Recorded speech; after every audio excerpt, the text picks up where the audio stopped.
Hello everyone, today we are going to talk about the atomic number and the atomic mass. In the last lecture, we talked about what is the structure of the atom and how we arrange all the elements in an atom, like all the components of an atom, like the nucleus, proton, neutron, and electron. So today we have to talk about atomic number and the mass number. These are the simple two numbers that we have to remember. You can see here for the sodium, Na, 23/11. The first at the top is the mass number. That is the mass of the proton plus mass of the neutron. We have to just add proton, the mass of the proton, and mass of the neutron. When we are going to collect them, that is known as mass number.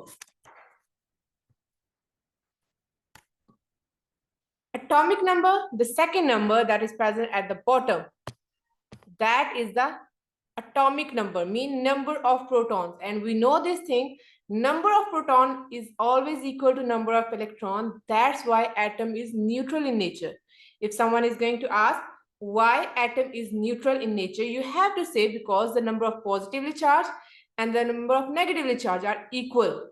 So they are going to cancel the effect of each other. So atom is neutral in nature. So atomic number is number of proton.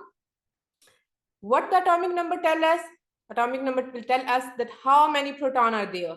When we do electronic configuration and we know the atomic number, we can easily fill the shells with the electrons because the number of proton is equal to number of electrons. To get the number of neutrons, we know that atomic number is the number of proton and number of electron.